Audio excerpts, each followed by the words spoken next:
All right, we'll be going ahead to introduce our next speaker for the day. The next speaker is Chukwuemeka Akubueze. He is the commercial manager of export market at FX. FX is Nigeria's leading private commodity exchange company, and he'll be facilitating the section on building export capacity, negotiating contracts, and finding reliable buyers. You have the floor, sir.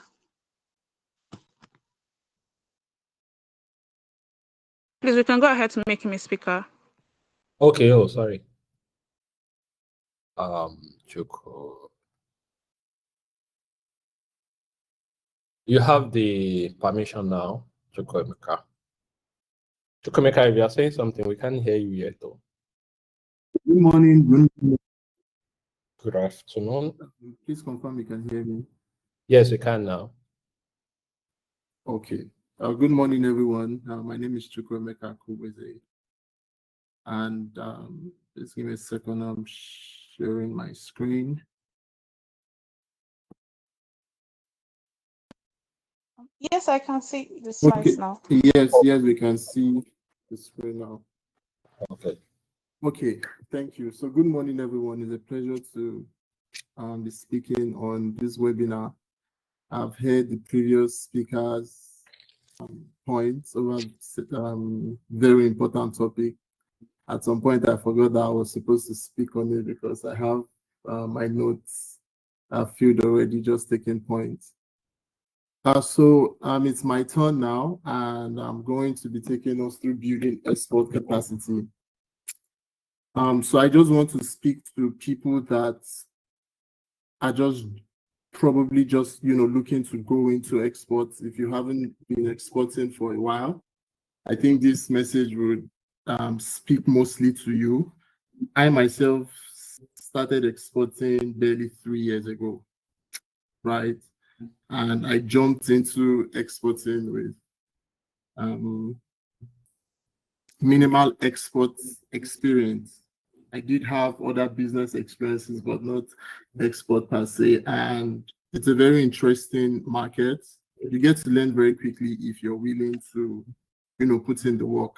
And this webinar, this session is, just going to shed light on, how you can go into these things with confidence, and you'll see that the export market as a whole is not as scary as some people make it out to be.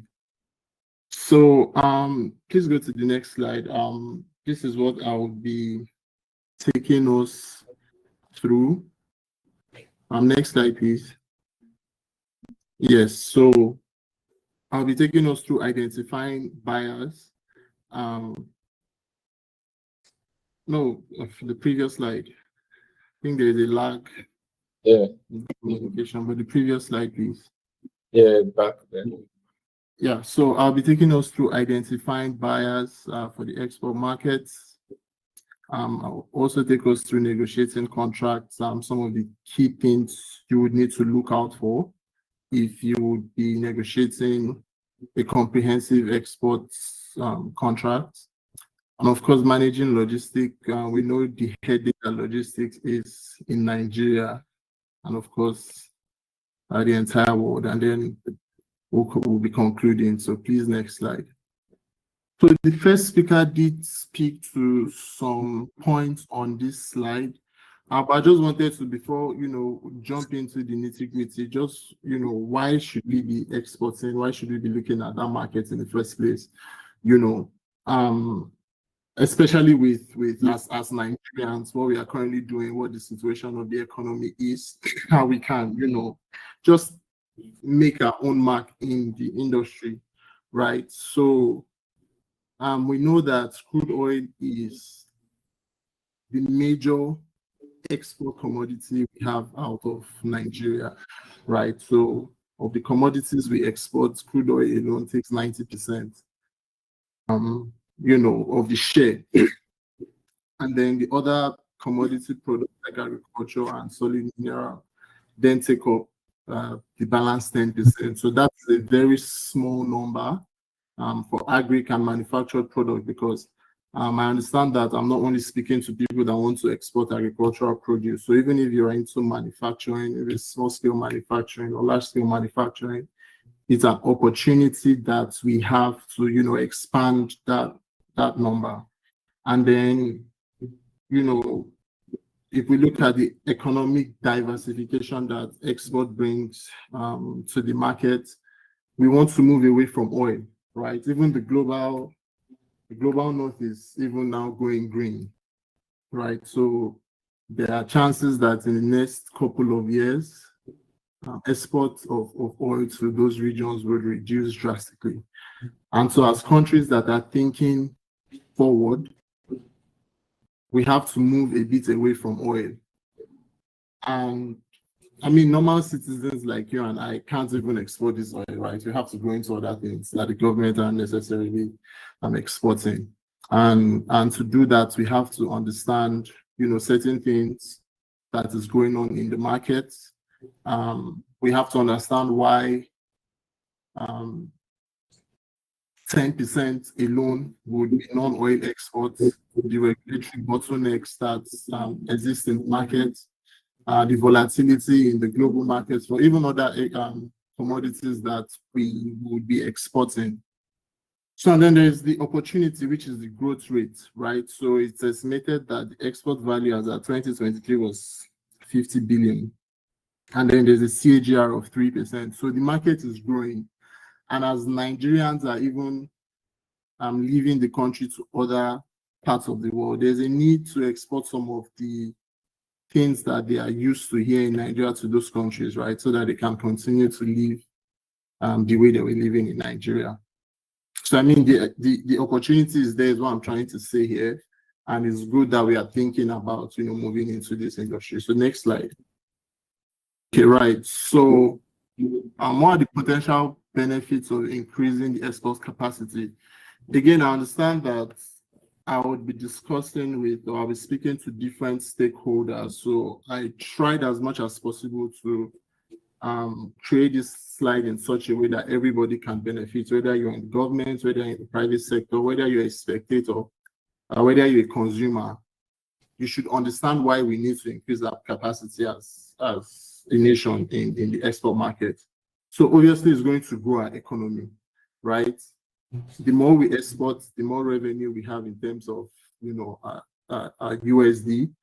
And the more USD we have, the more stable our currency is, right? Because we are primarily, by and large, an import-driven economy, right? And that we know the ripple effect it has had on our local currency.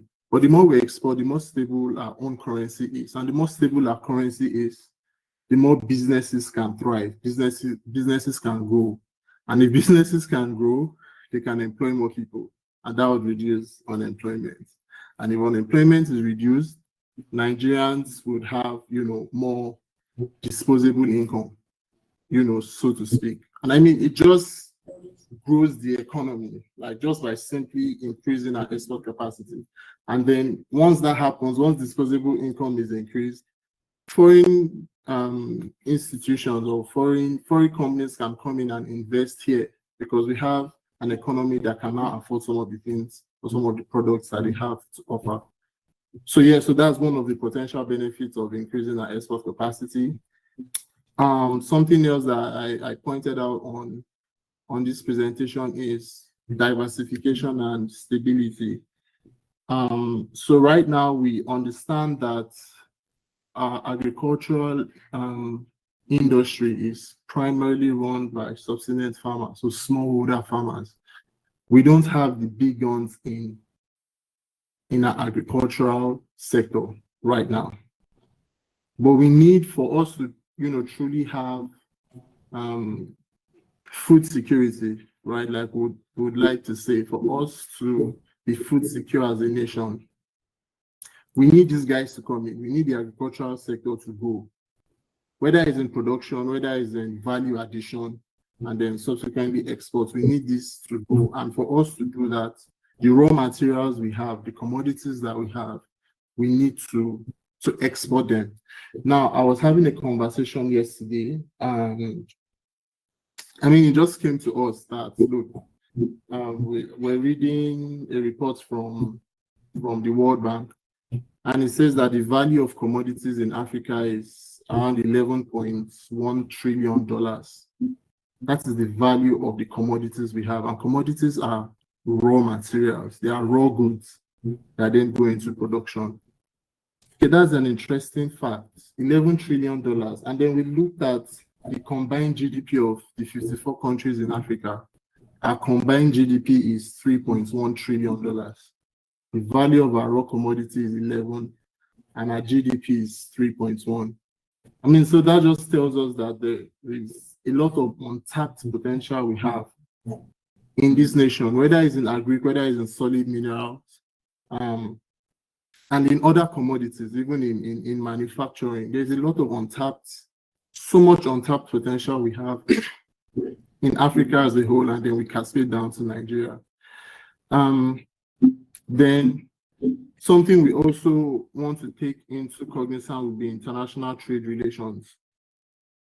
One way we can boost them, and I'm talking to us Nigerians, right? We see how it's difficult for us to get into other countries, for example.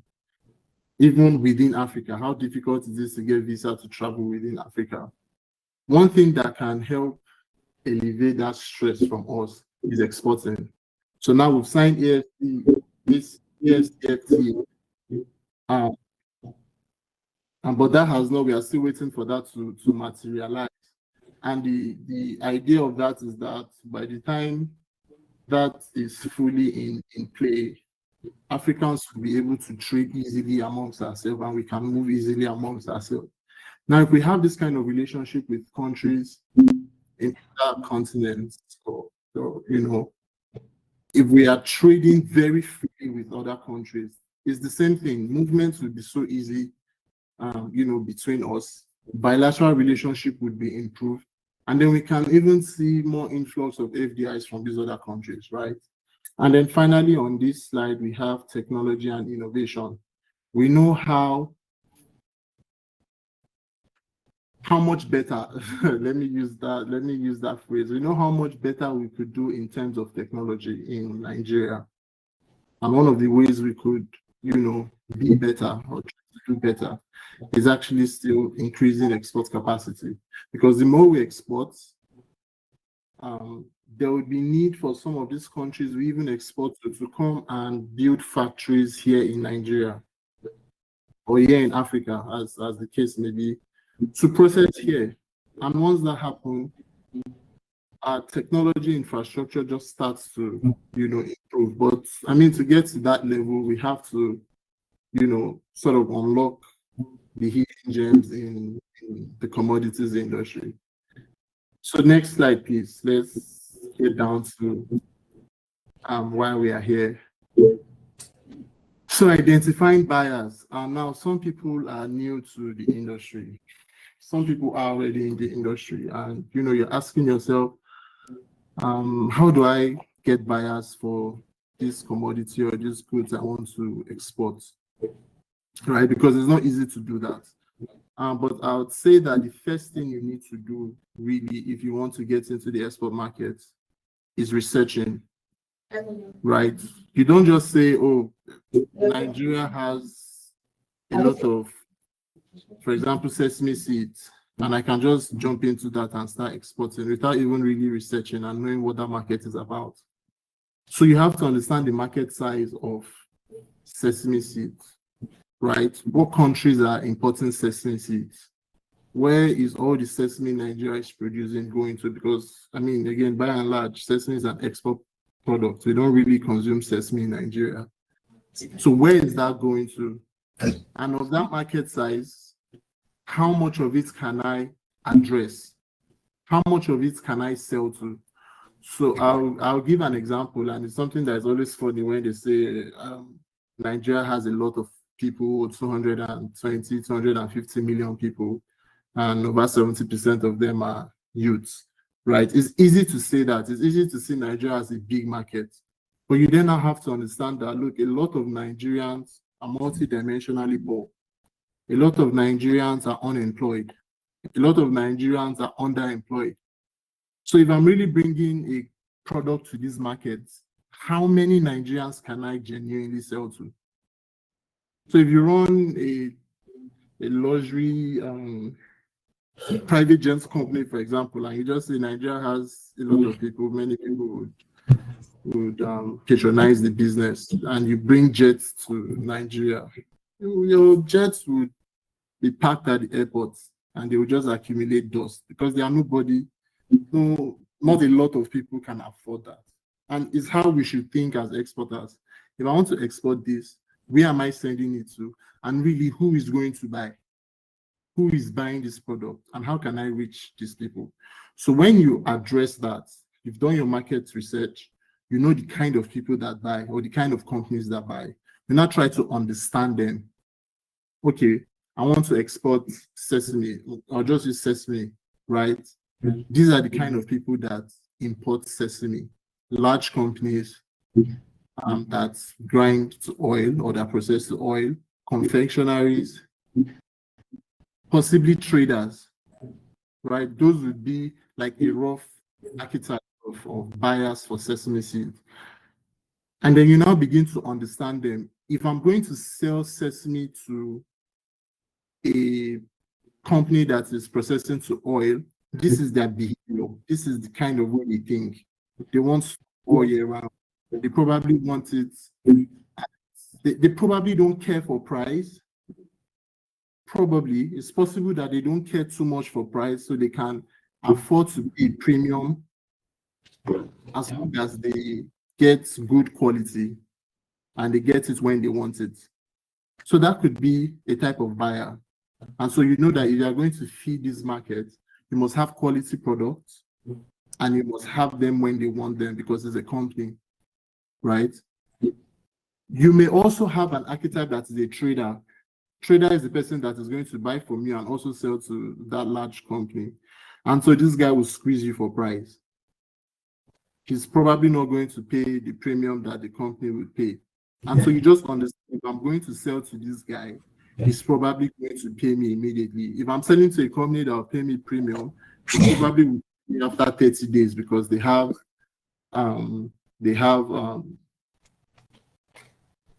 finance is structured in such a way where they have how they turn their money over. Right? They are probably not going to pay me immediately, but they will pay me premium. The trader will pay me right now, but he may not pay me as high as this other guy will pay me. Or it's maybe a confectionery that is somewhere in the middle. So the basic thing is understanding who the buyer is. If you know who the buyer is and the type of person or the type of mentality your buyer has, it will be very easy to do business with them. And it's very difficult for them to play you, so to speak. Now, I've done my market research.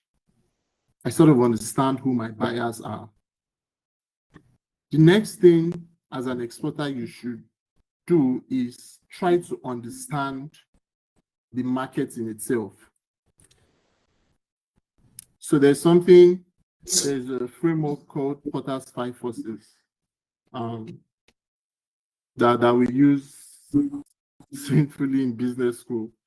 So Porter 5 Forces is a framework that just helps you analyze your business environment, particularly with the products you want to export or the products you want to trade. So not only exporters can use this framework, everybody who wants to do a business should use this framework.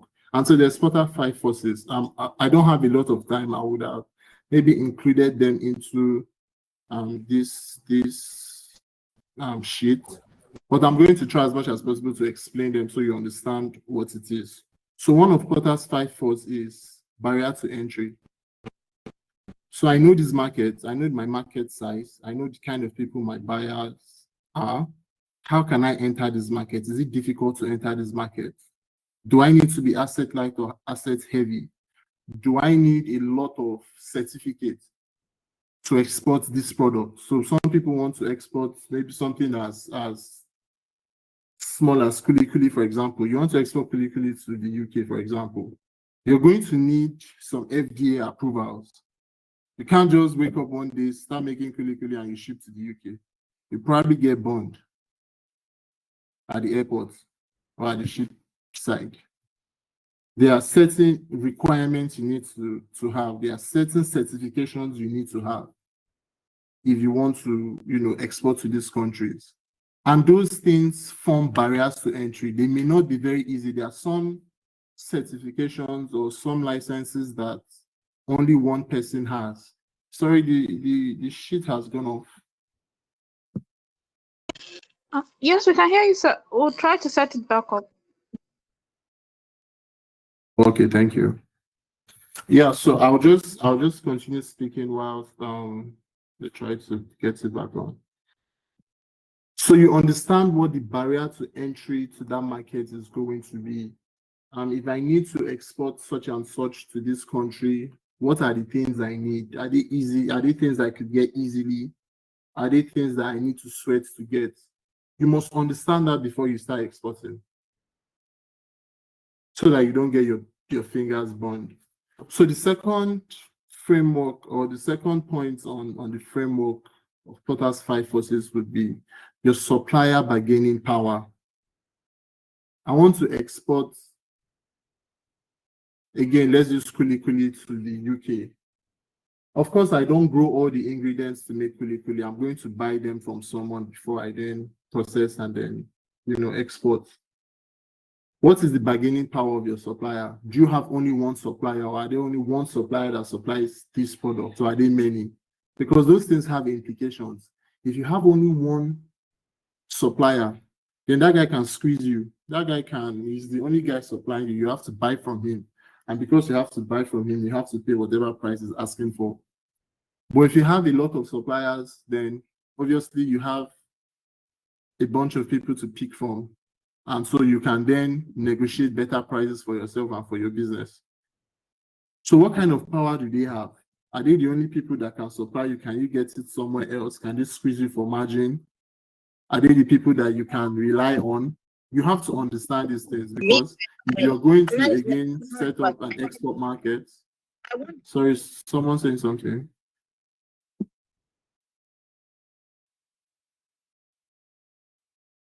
Okay, I'll just try again to share my screen and hopefully it works. Can you see my screen? Yes, I can. Okay, so I'll just go to where I was. Right. So for Potter's 5 forces, we've spoken about barrier to entry. How easy is it to really enter this market? What do I have to do to enter this market? We've also spoken about your supplier bargaining power. How powerful are they to the business? Are they people I can rely on? Because if I'm going to start an export company, I need to build a reliable supply base. Are these people difficult to work with? Are they people that I can easily work with? You have to understand that before you jump into the business, again, so that you don't get your hand burned. The third factor in Potter's 5 forces would be your buyer bargaining power. So we understand supplier bargaining power, how powerful are they and how easily can they make or mar my business. But there's also the buyer's bargaining power. Do I have a lot of buyer? If I have a lot of buyer, again, it means I have, market share. And if I have market share, I can always sell at prices I want to sell at, or that gets the best price out of the market. But if you have only one buyer in the market, you want to export something to the UK, for example, it's possible there's only one person in the UK you have because you've just started. And if that is the case, the guy will always squeeze you for margin because he knows you are the only person, or he's the only person that you are going to sell to. He can always squeeze you for margin. He's going to decide whether or not he wants to buy. So you may have stock and he just doesn't feel like it this week or this month. Or maybe he has his own financial issues he's trying to sort out and he's your only buyer, so you can't sell to him. So you just understand this market I'm getting into, what kind of buyers are they? Are they many? Are they few? The people that are there, are they reasonable? Are they people that always squeeze me for margin? Are they people I can bargain with? So that's the kind of, or those are the kind of ideas you want to have before you even venture into any export. And then the fourth would be threats of substitutes. Again, let's use kuli as an example. You want to export kuli to the UK or Canada because Nigerians are going to Canada and of course they need kuli, but there are substitutes in the market. Because you're exporting it, your kuli is definitely going to be more expensive than their potato chip. And if students are going and they would rather have potato chips than kuli, then you may be in a bit of a trouble or a sticky situation, right? So what substitutes are there in the market? Even for commodities, there are substitutes. Cocoa went from $3,000 per ton this season to as high as 11,000 per ton this season in one season. And I'm saying between October to April, from 3,000 to 10,000. Not a lot of businesses had the firepower to absorb that shock. Even exporters, not many people could. I mean, if I took a loan for 1 billion naira in September and I plan to export maybe 300 metric tons of cocoa with 1 billion. Now, cocoa has done this much. This my 1 billion can't even do maybe 50 metric tons right now. Right? So even both exporters and buyers cannot absorb that kind of shock. And so they will easily look for alternatives. Many people that used cocoa for whatever they used cocoa for started going into other products like palm oil and shea butter because it was a good substitute and they couldn't absorb the shock that cocoa was at the time. So even you as an exporter, you should look at the market. This thing I want to export, are these substitute and substitute that are closely knit? I mean, I can easily drop your product and pick this other guy because he's cheaper. You also look at the market. Are these people, how elastic are they to price? Right? Will they drop my products if my price move up by $1? If they will, then you then have to rethink your strategy of entering into the market. So that's also something that is very important for every exporter to have at the back of their mind. And then the last would be industry rivalry. If you're going into any market, you're probably not the first person doing that. So if you go into that market, you'll be fighting some giants in the industry. So you have to look at what the rivalry is. Do I even need to compete directly with these people? Or can I just find a niche? Right? It's something that as exporter also you have to think about. These people are probably too big. They would either reduce their prices in such a way that I'm not even competitive. Like, for example, what other airlines are doing to Airpeace with their Lagos to London routes. If you're going into the market, you always have rivals, you always have competition. So you're understanding the competition and you're going there with the idea of how to disrupt the market and not necessarily compete with them. So that would be for Porter's 5 forces. Again, is you're researching the market so that you're armed to the teeth, and whatever decision you make would be based on strategies that you have, successfully and thoughtfully implemented. Now, if you're also going to research on the market, there's also another framework called SWOT analysis. And this is really just looking internally and externally. What can affect my business? So SWOT is strengths, weakness, opportunities, and threats. So your strengths and your weakness are internal.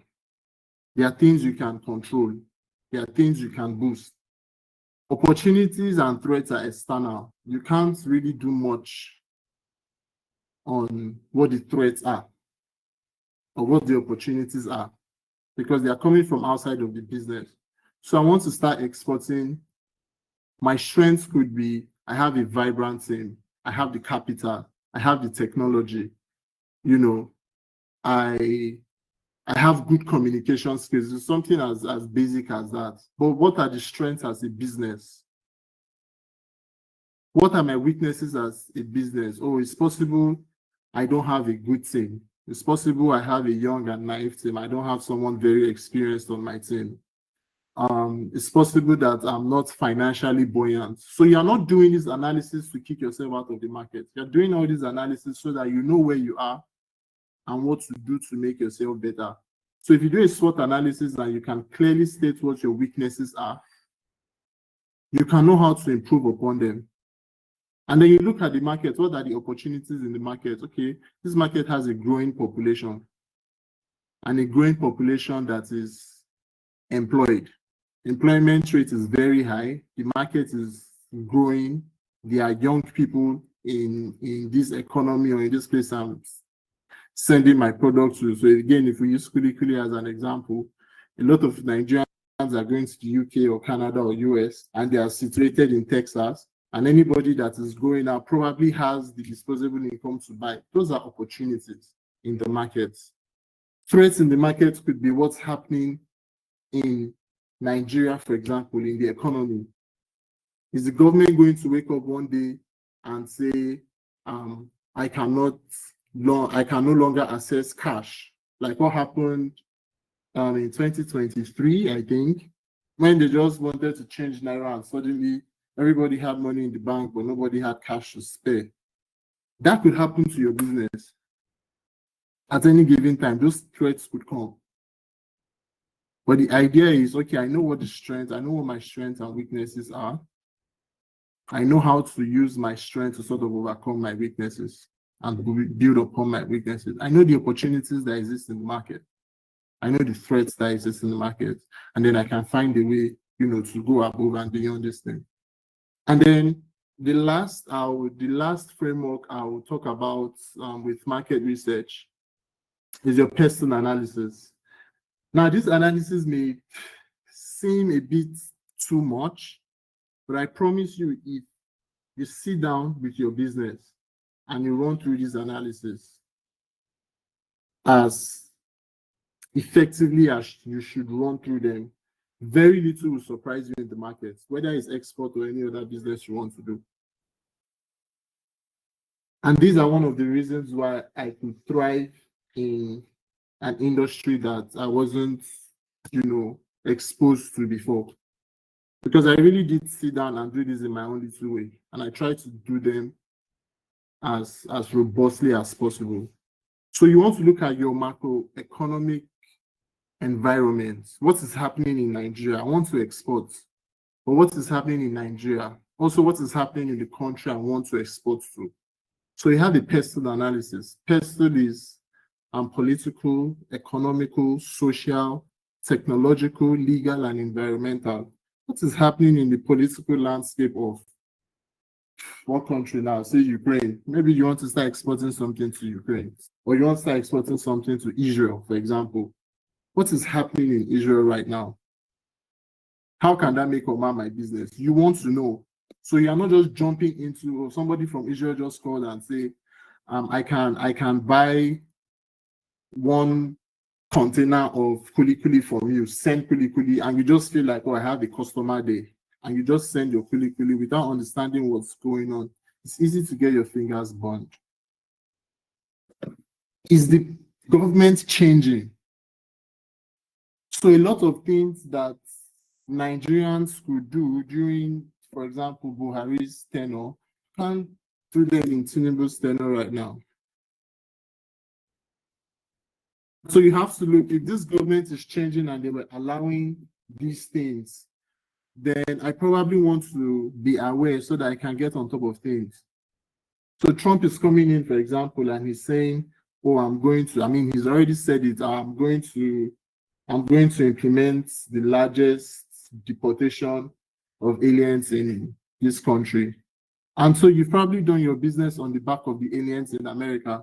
And aliens in this context would be people that have migrated to America. We said, oh, there are lots of Nigerians in America. Let me just start investing heavily in my kuli factory so that I can. And then one morning, a new president just come and he's not friendly towards immigrants and he just starts deporting everybody. And then you see that you're running into a bit of a problem. So you want to understand the political environment. Is Nigeria changing? Can Tinubu wake up today and say no more, just place a ban on exportation of soybeans It's also possible because every government wants to do what's best for the people. And so he can look at soybean as a staple crop in Nigeria. It's one of the most important crops in Nigeria. But we are exporting it. And if we are exporting it, the prices of soybeans will go up. And if the prices go up, Nigerians cannot afford to take soybeans. And so what's the best thing? I'll ban soybeans. I'll ban the exportation of soybeans. And immediately once that happens, you have gone and you have built a whole factory where you'll be cleaning soybeans for export. And now they ban soybeans. You can no longer do that. It has happened to lots of businesses. So you always have to keep the political environment, the political landscape of both the country you're in, the origin country, and the destination country in mind. So please confirm that I'm still audible. I just want to make sure I'm not speaking. Yes, yes, you are. Okay, thank you. So the next thing you want to look at in this framework is the economic landscape. I've talked a bit about this earlier, but again, you want to look at the economy of the country you are exporting to. What is happening in that country?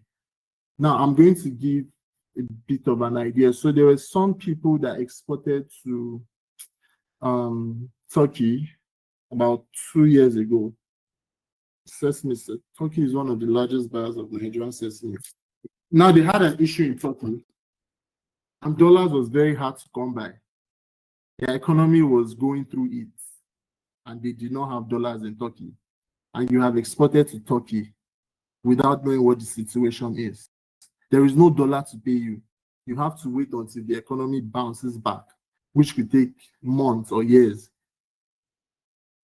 And some people will say, oh, I have an LC, so I'm guaranteed they will get the money. But if, for example, you're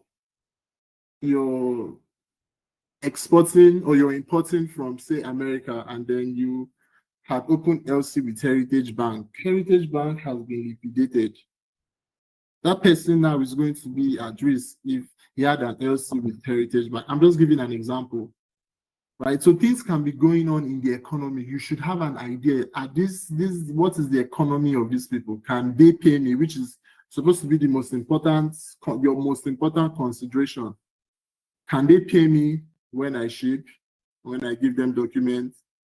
Can I get my money out? There are some companies, we had Virgin, for example, leave Nigeria. Some airlines left Nigeria because Nigeria does not have dollars to pay them. Why will I go to that country? Or even if I will go to that country, I should know that this is something that could happen, and this is how I intend to protect myself. So if you know that getting dollar out of Turkey is difficult, you can ask your buyer, look, okay, I want to still export to you, but this contract should be domiciled with you. If you have a Dubai company, let's do that with your Dubai company. I'll still export to Turkey, but my payment is coming from Dubai. Dubai doesn't have a dollar issue, so I know I'll get paid. So again, you are doing these things so that you understand what is happening and how you can find ways around them. So what is the economy of the country saying? Are people employed? If I export, can people buy my product? If it's a consumer product you're exporting, are people going to buy it, or is my product going to be on the shelf till it expires? What is the inflation rate in that country? What is the interest rate in that? Those are basic things that you just want to have at the back of your mind so that it's difficult for things to surprise you. Now you go to the social bit of it. What is happening socially? Are they rioting? Is it like France? You want to set up shop in France to export things, and you know that in Paris every day they can just riot and then they burn down your business and then you're losing a lot of money. You want to know what the temperament of the people there are, what their culture is, how they respond to social injustice. A lot of businesses folded up during all those protests. There were the Black Lives Matter protests that they were having in the US. Lots of business folded up because they were rioting. And as somebody who is exporting, you want to understand what is happening in that country and not just go there and start a business or start exporting. So how do they respond to things that are new to them culturally. There are certain things you cannot export to certain country because, well, it just doesn't fit into their culture, and so you should know. There was a shipment that I did earlier in the year. I think it was sometime in January. I shipped 10 containers of cocoa to Malaysia. I was lucky enough that contract was an FOB contract. So what happened was we had moved these commodities. The buyer had even approved BL. We had printed BL, and then they came up one day and they said, "Oh my God, we are just realizing that some of the containers in these shipments have the Z prefix. Containers that have Z prefix are not allowed into Malaysia." I was like, huh? If a container has, because all containers are numbers, Z, L, H, I mean, whatever. So if the container starts with Z, they don't allow it into Malaysia. Something to do with their culture. And it was mind-boggling for me. So this is me that could have sat down, done all this analysis, and then something like this would happen and I'll run into a lot of problems because the vessel had left Nigeria. I know I'm good at my job, but I'm not that good. It had left Nigeria. There was nothing we could do. But I mean, it was an FOB contract. And for me, that contract, my job sort of stopped at making sure the container gets on board the ship. And I told them, look, you guys did not mention this to us. We did not know this was a consideration in Malaysia. It was the first time I was hearing it. But I mean, it has gotten on board the ship. I've done my part of the business. You have to, think of a way. And they booked the shipping line. Because it was an FOB, it was on their service contract with the shipping line that we booked that shipment. So I mean, we told them, look, we don't know we don't even have an idea of how to go around this situation. And so they understood, and well, they now had to divert the container to another country and then transload, and it was just a lot of mess. And if I'm a small Nigerian business, and if I had this CNF contract and that whole risk was on me, I'll now start spending money to send it to another country to translate and do all that. So it's very critical that as businesses, we understand the social arm of, like, I mean, I did not get to find out why these guys don't like Z. I think they said Z was the name of one of their deities or something like that. I mean, it was just mind-boggling for me, but it was a new lesson. Tomorrow, if I'm booking freight rather, I'll make sure that none of the containers have the Z prefix if it's going to Malaysia. I mean, so these are things that we should know. How is the culture in this place, right? What will they not tolerate? What will they not accept? And then if you understand that, you can then now begin to say, you know what, have a good grasp of what the market is. T is technology. How averse are they to technology, or how welcoming are they to technology? If I want to set up a business and it has to be online, I have to be or my business is based off of marketing on WhatsApp, for example, or I mean generally online. There are some countries that you cannot then export to because either their data is too expensive. I was in Cote d'Ivoire once, and the amount of money I spent on data would probably take me almost 6 months in Nigeria. So people just go online to do exactly what they want to do, and then they turn off their data. They are not like us that your data is on even when you're sleeping. So if you are going into that kind of country, you know that online marketing may not work because people are just going online to do what they want to do. And it will be difficult for them to come across your product on Instagram or TikTok. So how advanced are they to tech? There are some countries that don't even want anything. They want everything manual. Right? So they are not there yet. Even with us as Nigerians, there are certain products that can't be exported to Nigeria simply because we are not there yet. So it's good to understand what the technological environment is. Do they prefer to use technology to do certain things? And if they do, this is what you have to be implementing into your business. If they don't, you take it out. So the L in pestle analysis stands for legal, right? You want to know what the legal environment of that country is. Are consumer rights protected? Are suppliers' rights protected? If I have a case to answer in that country, is it going to take me 21 years to solve that case, to get a judgment, or is it going to take me 21 days? It's one of the reasons why a lot of businesses don't come to Nigeria to set up shop. Because if they have any issue, the Nigerian court will take years to resolve. A simple issue. It will take them years to resolve, and they just would rather not set up shop. Sorry. So you want to understand what the legal framework is. Do these people protect IP rights? Do they protect intellectual property? If I take my business there, can somebody just copy me and then kick me out of the market? Or am I going to get protected? Again, as an exporter, you have to know these things. Just have them at the back of your mind as to, getting into a new country to do business. The last there is environmental. What is that country like? Is there earthquake every month? You want to know so that you know the kind of export business you are setting up. You want to know what the weather condition is like.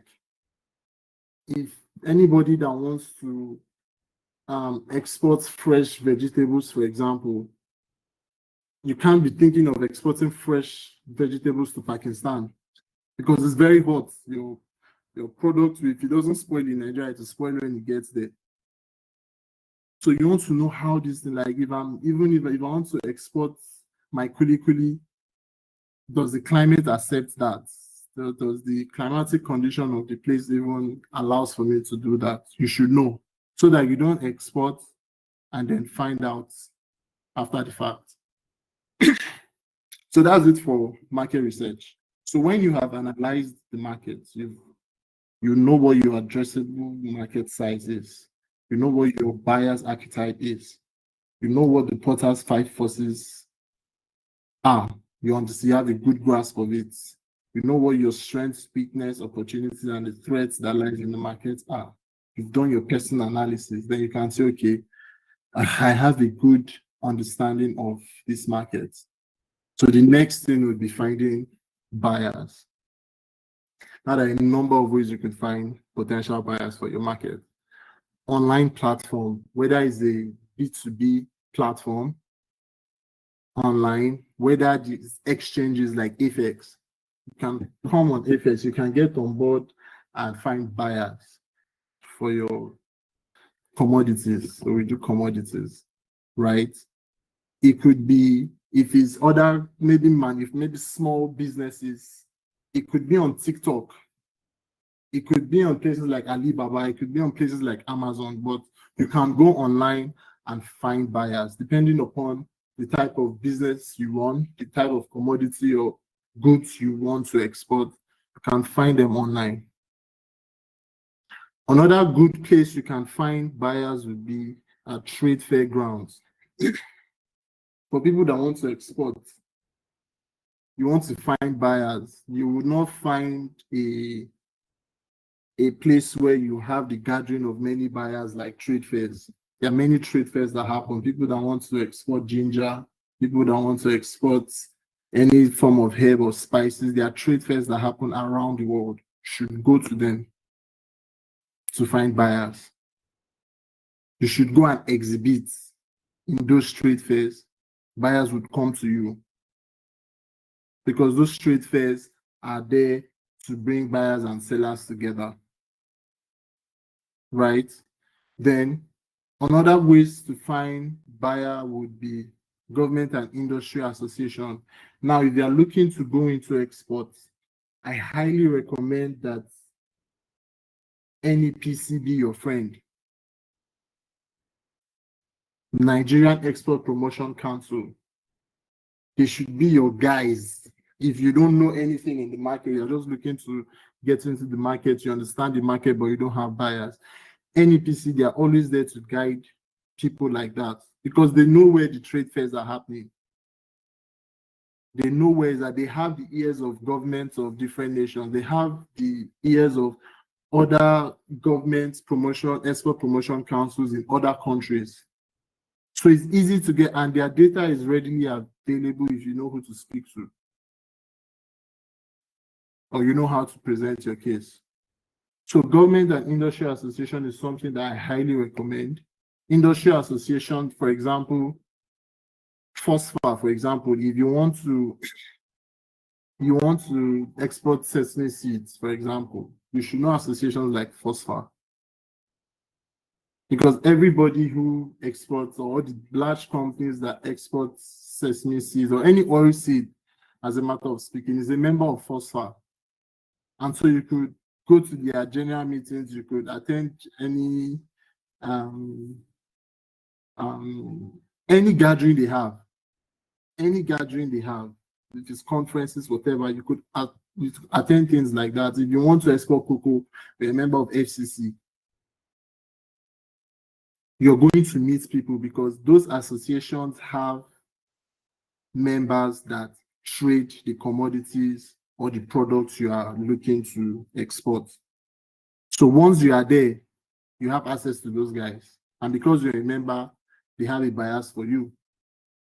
So there's also chambers of commerce. In Nigeria, there is the US Chamber of Commerce. There is the UK Chamber of, in fact, everybody has a chamber of, everybody that has an embassy in Nigeria has a Chamber of Commerce.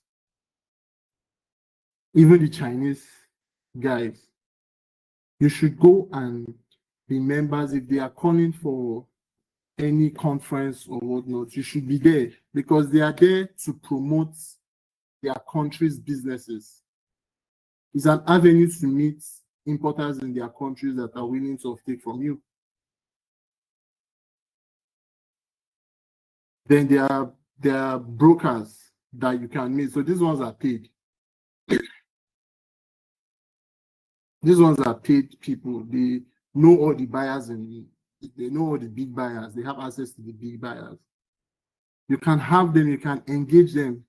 Look, I want to export to this country. I have this material. Please link me up with buyers. They know the buyers, but the only thing they are going to do is charge you a percentage of, whatever trade they bring to you. So these are ways you can find potential buyers. It's really not out of our reach to do these things. Now you have found a potential buyer. And that's why I put potential buyers, because most people tend to take everybody that they speak to as buyers. Oh, this person has shown interest in me, he wants to buy, and or this person is a buyer. No, everybody, as long as you've not done business with them before, they are potential buyers, and you have to evaluate them. So just because they've said they are this person doesn't mean you just jump into doing business with them. It doesn't work that way. You have to verify their credibility. And then how do you do that? Verify the business. Every country has their own CAC. If you're a registered business, you are registered with somebody. In Nigeria, it's CAC. So you just go and check, click that, go online, check, is this business registered? And you don't just go and you're talking to one Okoro and Sons guy that has not registered his business and you think you'll have a business partner. No, it doesn't work that way. You have to do your background check. Okay, this business, when did they start? Do they really do the things they say they do? If somebody comes to you and says, oh, we import soybeans or we import cocoa, and then you go and check them out and you see that they are a tailor in their country, you probably don't want to speak to that person further, or you want to scrutinize whatever conversation you have with them further. So it's checking, is this business doing exactly what they say they are, so that you're not excited to just start exporting to that guy. If you have the opportunity to go and see where they say they are, or we have a factory in the UK, if you can go to the UK, go and check. If you have somebody in the UK, oh, please go to this address and help me check if this business is really there. Then you look at their online presence. What is happening to them online? What kind of news do they have online? Are they sponsoring terrorists? Or are they, what are they doing online? Are they doing things that goes against your own nature, your own belief? Do they have a bad rep online? Because it will be very sad to export to somebody, and then when there's a problem, that's when you now go and check and you see, oh, these people have had this exact problem with somebody that has complained without resolution. I mean, go and check. Do they have a payment issue with any of their former supplier? I mean, those are things that we should do. Then third-party verification. It's also possible that you can't do this yourselves. There are organizations that you can pay to do them. Search those organizations out. There are companies that are there to help you verify. I want to start doing business with them. Please help me look. They will send you an invoice, but you're saving yourself a lot of headache. And then you can evaluate their credibility by networking professionally. So, for example, I already export cocoa, cashew, sesame, ginger. I already export those, right? If I have a new buyer, it's a function of me asking out about that buyer from the other people I already export to. Because I already have a network. And my network is not only professional, it can even be beyond, it can be somebody that I can call on the phone. I don't have to send an email. Oh, hey, look, just spoke with these people. Have you heard of them? This is what they say they do. This is what, I mean, you just find out from people, and you can have one of your contact that says, no, look, these guys did this. In fact, they were formerly called this company because of the mess they are in. They changed their name. So, I mean, it's good to have those ideas before you can then say, okay, this person is somebody I want to do business with or not. So next slide would be negotiating contracts. So you've done your market research, you've found out potential buyers, you have then gone ahead to verify them, to verify their credibility. And now you want to talk business with them. So when I was creating this slide, I had a bias for the kind of export I do. So it's very possible that maybe this is not how all export contracts work, especially with maybe finished goods. But with commodities, if you are going into contract with anybody, these 12 things must be there before you say, look, I have a robust contract.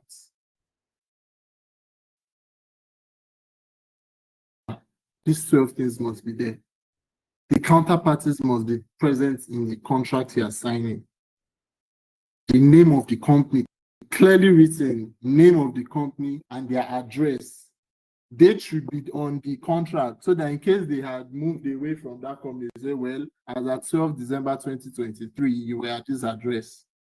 So you can enforce that in any court of law if a need arises. So the counterparty must be clearly identified on your contract. The description of goods also is going to be very clear. I'm exporting 100 metric tons of cocoa beans. This is the quality I'm exporting, or this is the quality I have, the quality specification I have. And this is how these cocoa beans will be packed. They're going to be packed in jute bag. Am I going to ship them bulk? It should be clearly visible on the contracts you're negotiating. Then, of course, price and payment term. I'm exporting 100 metric tons of cocoa at X price. Payment term is 100% after I submit BL, 98% after I submit BL, 80%. I mean, that is negotiable. It depends on what you and your buyer agree and what works for your company or your organization. But the payment term would be very clear and very visible. And then you go to the delivery term. You can sign a contract today and they don't expect delivery up until December. It is very possible. In fact, that's what happens most times with cocoa. They are forward contracts. You are signing them now, but delivery is in 3-4 months. It has to be clear. I want this delivered, or I'm going to deliver it between July and August 2024. And then what is the Incoterm? That is when you now get to whether it's an FOB you are doing, whether it's an FOB deal you are doing. Am I doing an FOB contract, or is it CNF, or is it CIF? Am I delivering duty paid to your warehouse? I mean, you understand what the Incoterms are. I know what works for you. I always is a free advice I give people. If you've not done business with somebody before, you probably don't want to do a CNF with them. I don't have, my appetite for risk is not that high when it comes to that. If it's the first time you are doing business with them, especially when they are not a well-known company, it's best to do your FOB. Because if you do CNF and anything happens, they can decide to not pick up that container. Container will be at the shipyard there, and you have to pay money to then bring it back to your country, or you start looking for who will buy it there. So you just, I mean, understand what Incoterms are, know what works for you, and then go ahead. Then inspection requirements on your contract. Who is going to inspect this product? Are we doing a third-party inspection? Or are you just going to trust me because I have a nice face and I have a very big online presence? You just trust that I'll do what I said I'll do. Those are terms that are very negotiable. So most people want a third party to inspect the goods that they will be receiving. So it should be clear from the onset that this is what I need to do for this contract to move forward. Insurance coverage, who is paying it? Obviously, if you are doing an FOB or CNF, insurance is on you. Anything beyond, insurance is on buyer. If it's an FOB contract or a CNF contract, insurance is on buyer. Your job is to get it on board the ship. If you're now then going to do CIF or DDP or whatever, you bear insurance. You have to pay for the insurance coverage. And so it should be clearly specified. Look, insurance up until this place is on me or is on you. It should be in the contract. Then, of course, what documents are you going to be giving the buyer at the end of the shipment or at the time you ship? It should be very clear so that you know whether or not you can. Some people will ask for documents that you cannot provide. I tell them, look, these are the documents I can provide. Any other documents will be on you, or the cost will be on you. But it should be clear what you are bringing to the table at every point in time. So in a standard export contract, bill of lading is required, because bill of lading passes ownership to whoever holds it. So you have to give the bill of lading to your buyer for him to now then take ownership of the cargo, whether it's still in the waters or it has gotten to destination, but it's a required document. And of course, invoice is also very important. It's an international trade, you need to invoice them. It's not like Nigeria where you just call somebody, hey, I need 20 bags of rice. And you just send money to the person and send receipt and say, look, I've paid. And they know. For international trade, the invoice is required because it's also possible that the person's bank is financing this. And banks will not pay you without an invoice. So there's also packing list, which is also packing list just basically says, look, on this BL, there are 10 containers. This is the number of the container. This is the weight of each container, whether gross or net. And this is the number of bags I loaded on each of the containers. I mean, it just states what is on the shipment. And then there's CO. CO is certificate of origin. It's a certificate that it's issued by the Nigerian government. It's just saying, oh, look, this commodity I'm exporting is coming from Nigeria. Every country has their own certificate of origin. And then there's a phytosanitary certificate also issued by the government. It says, look, this commodity this guy is exporting has passed certain tests. It has passed certain standards. If you export and you don't have phytosanitary certificates, the country you are exporting to would not even accept it. The customs there will not clear the cargo. They won't even open it without a phyto certificate. And then, of course, your fumigation certificate that just states, look, I have fumigated this cargo before it left my country. So these are some of the documents that you have to provide. And it has to be clear on the contract that these are the documents I'm providing. Then if the buyer comes and says, you now then have to provide, some people are funny, some documents that they would need to provide to their own government, they'll ask you to provide it.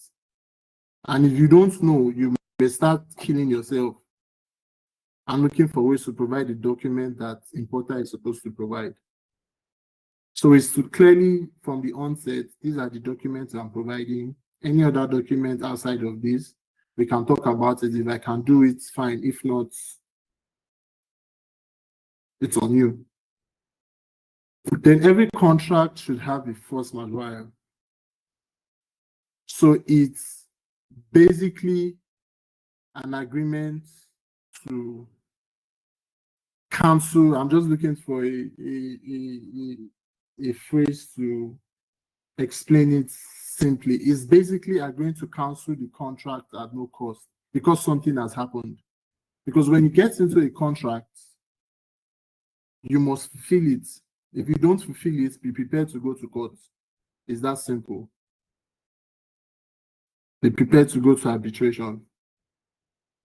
But something can happen, like in the case of COVID-19, where people had signed contracts sometime in January or February. COVID-19 happened, everybody had to shut down. Then those kinds of contracts, you don't have to supply because how can you? Nobody's going to the farm to harvest cocoa. Everybody's locked at home. And even the guy that is bringing it, his what's it called? His factory is locked down. So you or he can you agree and say, yo, this is an act of God. We can't both do nothing about it. Because it's also possible that before COVID-19, you had bought the stock to export. And then you now say, oh no, look, we signed the contract, you must take this because I already bought it. The guy will tell you, no, COVID-19 happened. I can't even process this thing that you are going to export or you want to export. So, but it should be clear that, look, this contract, if anything happens, we are agreeing to cancel out the contract at no cost to each other. If not, if anything happens and you cancel the contract and this clause is not there, you may be in for a very long. Some people can be difficult. I mean, you're going to have to spend money to get yourself out of that contract. So these are some terms that should be clearly stated on your contract. How will you resolve disputes? Arbitration costs. clauses rather. So for all my cocoa contracts, they are guided by FCC rules, Federation of Cocoa Commerce. If anything happens between me and my buyer, we go to FCC. If it's for oilseeds, again, phosphate. Those are trade federations. We go to phosphate if it's oil, if anything happens, because in business things can happen. In business things can happen. You can't go into business thinking I'm always going to supply. Even anything can happen to your own finances, or I'm always going to supply, or my client is always going to pay me. Disputes can happen. In fact, I go into every contract thinking, oh, something will just happen. I mean, I'm in Nigeria. If the guy says deliver within July and September, something can be happening in the ports and I can't get into the port and I miss the deadline. So every contract, there's something at the back of my mind saying, okay, look, be prepared for such and such. I know how to manage it, because it will be delusional of me to think otherwise, right? So which arbitration are we going to? If it's Cocoa FCC,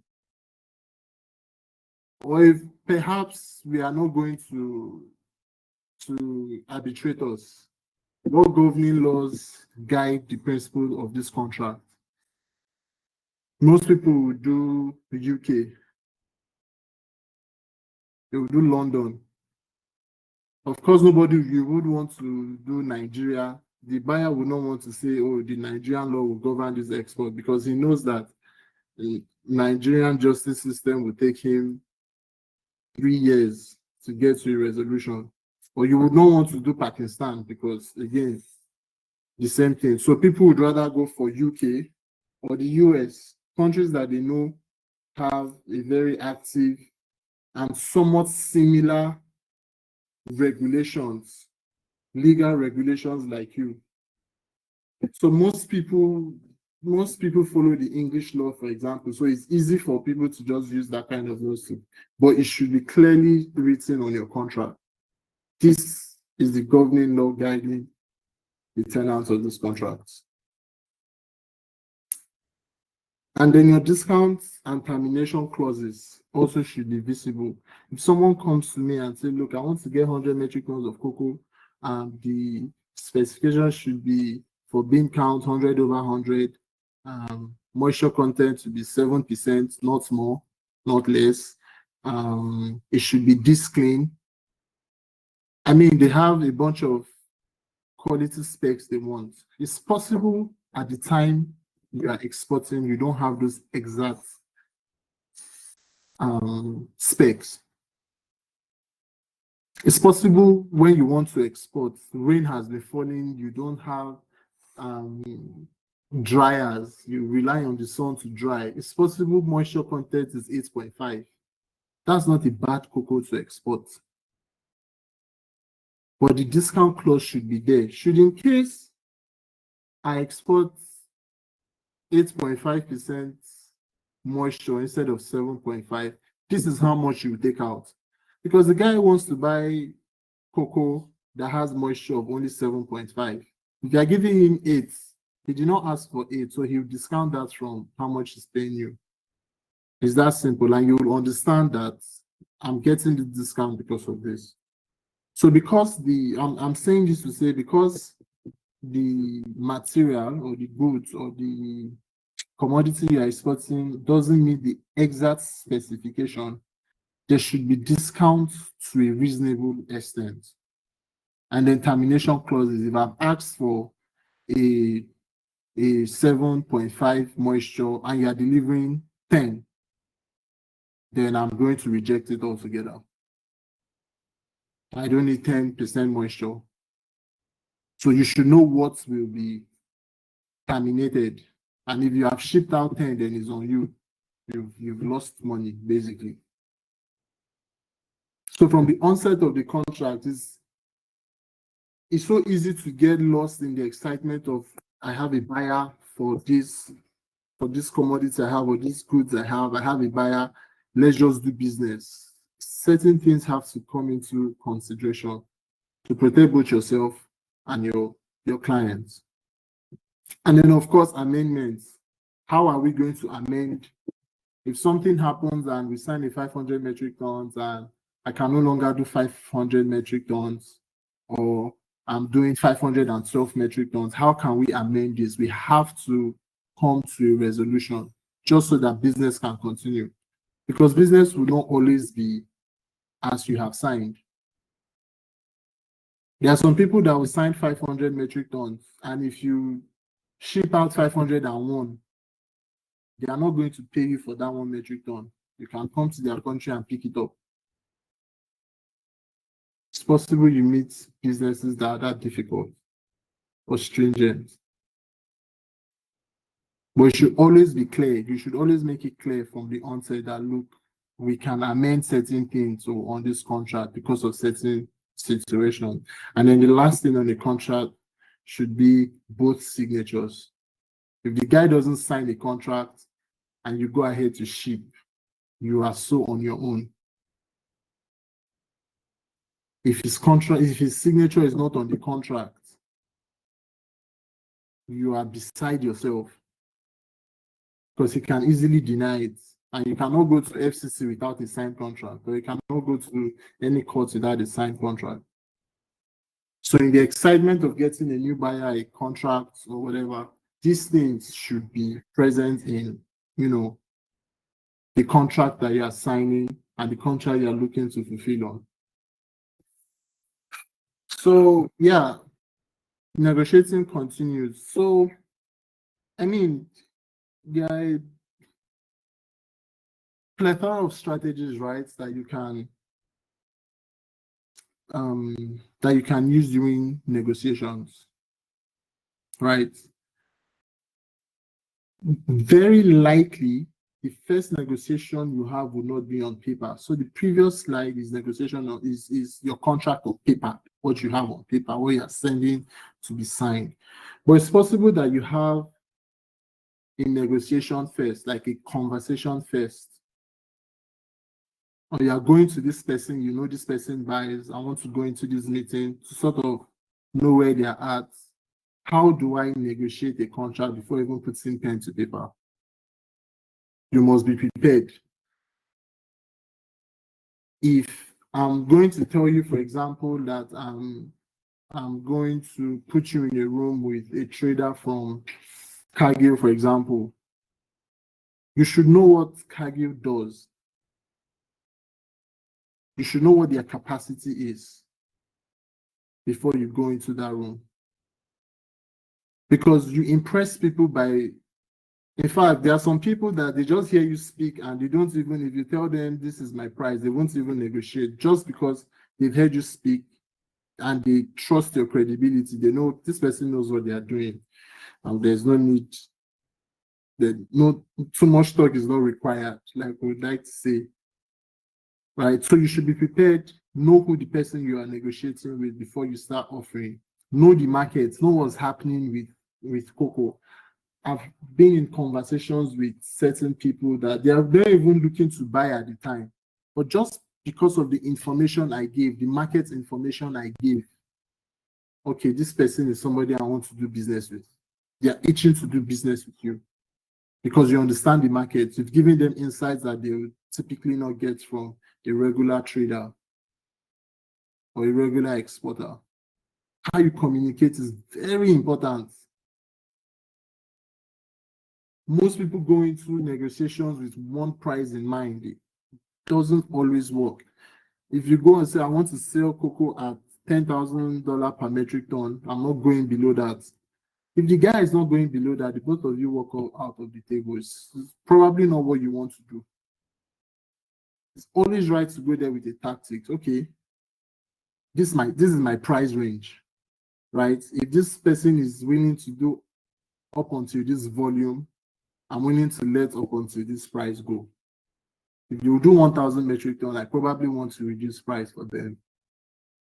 But if they are doing only 100 metric ton, then no. So you just have certain tactics. Listen to the guy, know what his pain points are. If you understand what his pain points are and you can solve that pain, You can take a small hit now and benefit later. There are some people that you just know that this contract this guy has agreed to, it's not a good contract for him. They know.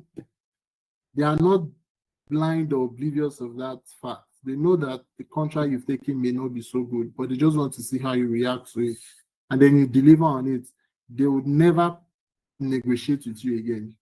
Any price you give them, they just, yeah, this person knows what they are doing. I trust this person. In fact, your price becomes this is the highest price I'm taking from this market. Price becomes a base for them to build upon, just because they know that, okay, this person is willing to do this and forgo that. So it's the mindset that every exporter, every business person should have in the negotiating table. Again, cultural considerations. You have to understand the culture of the person you are negotiating with.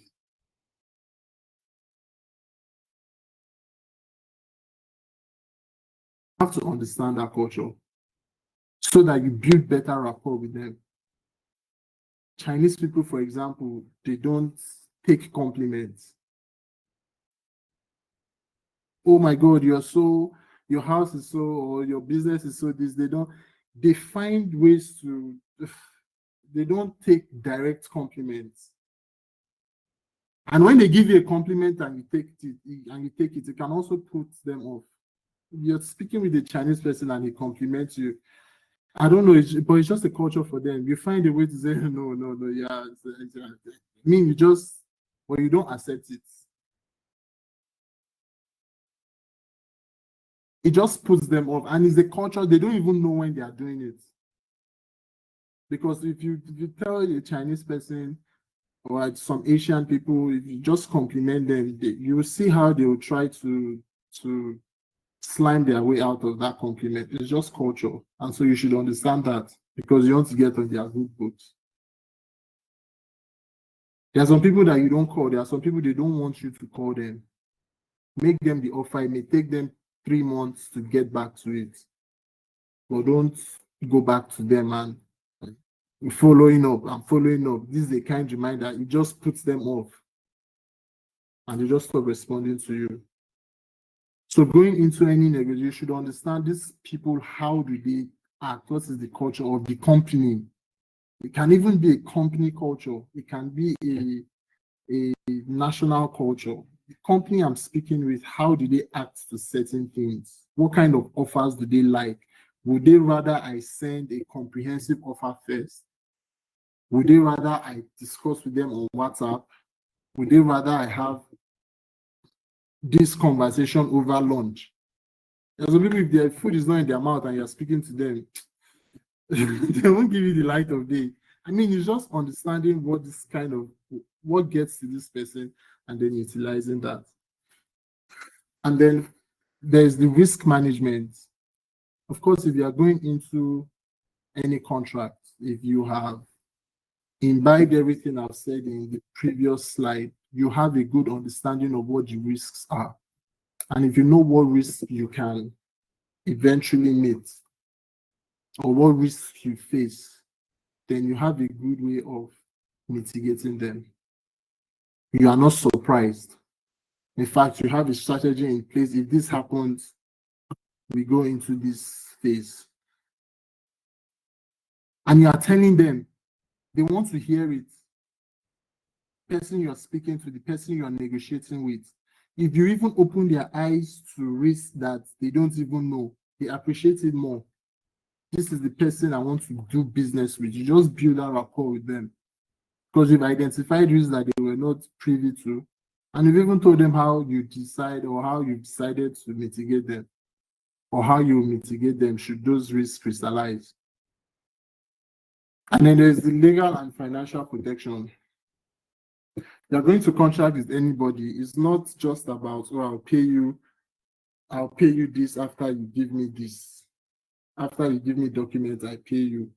You have to look for ways to protect yourself, especially when it's this person you're doing business with for the first time and they have nothing to lose. if you have to protect yourself with an LC, you protect yourself with an LC. You tell them, look, I'm going to give you this document through your bank. I'm not going to send it directly. There are some of my clients that I send documents directly to their office. I don't send it through the bank because we've built that rapport over the years. And there are some people that it will only go to the bank. And once it goes through the bank, before their bank releases the document to them, they will pay you first.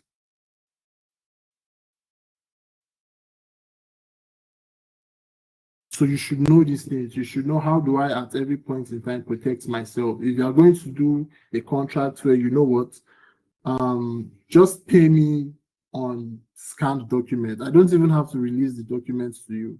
Once the documents are out, the complete documents are out, I'm going to scan them and I'll send them to you. And once you get the scanned documents, you pay me. And once my bank confirms inflow, I send the documents directly to you. As an exporter, you should have that at the back of your mind. Now, I had planned to do an interactive activity because I've been speaking. My throat hurts a bit. I don't know if there's anybody in the audience that would like to do a role play. Just see how, and I'm preference to be someone who really hasn't exported before, who is just looking to export, somebody that is new to it. To just see how you test yourself if the need arises for you to negotiate a contract. Is there anybody that is willing to participate in this activity?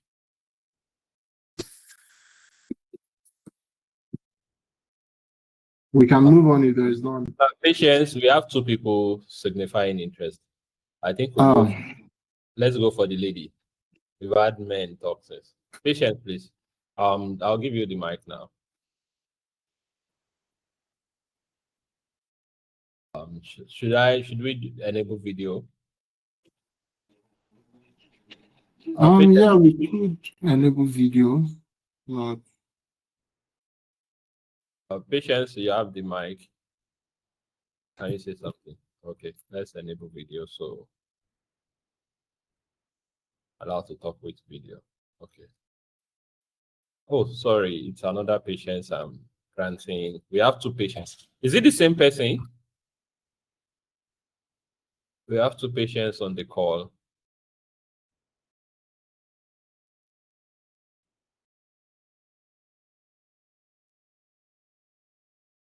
Okay.